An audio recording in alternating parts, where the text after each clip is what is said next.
चिखली शहरातील महात्मा फुले पतसंस्थेच्या अध्यक्ष व कर्मचाऱ्यांवर आर्थिक घोटाळा प्रकरणी 12 जुलै रोजी चिखली पोलीस ठाण्यात विविध कलमान्वये गुन्हे दाखल झाले।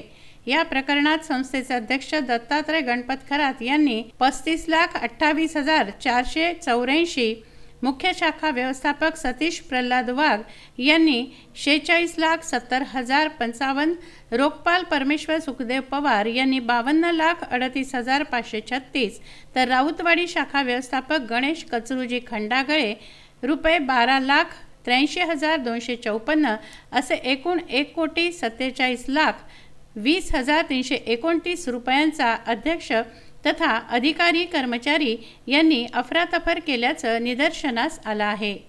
पोलिसांनी सदर आरोपींविरुद्ध गुन्हे दाखल केले आहेत। दरम्यान सतीश वाघ व परमेश्वर पवार या 2 आरोपींना अटक करण्यात आली। अटकेनंतर त्यांना जामीन मंजूर झाला, तर उर्वरित मुख्य आरोपी अध्यक्ष दत्तात्रय खरात व व्यवस्थापक गणेश खंडागळे हे 2 आरोपी फरार झाले होते। या फरार आरोपींनी 20 जानेवारीला स्वतःला पोलिसांच्या हवाली केलाय। दरम्यान या दोन्ही आरोपींना चिखली येथून आर्थिक गुन्हे शाखेच्या पथकाने बुलढाणा येथे आणले। त्यांना दुपारी न्यायालयात हजर केलं असता न्यायालयाने त्यांना 25 जानेवारीपर्यंत पोलीस कोठडी सुनावल्याची माहिती तपास अधिकारी पोलीस उपनिरीक्षक गजानन अंभोरे यांनी दिली। फिर्यादी दिलीप मधुकर बागडे, लेखापरीक्षक श्रेणी 1 सहकारी संस्था बुलढाणा यांनी पोलीस स्टेशन चिखली येथे दिनांक 12/7/19 रोजी तक्रार दिली होती की महात्मा फुले नागरी सहकारी पतसंस्था चिखली या संस्थेमध्ये 1,47,40,00,000 रुपयाचा अपहार झालेला आहे। त्या संबंधाने चिखली पोलीस स्टेशन येथे गुन्हा दाखल करण्यात आलेला होता।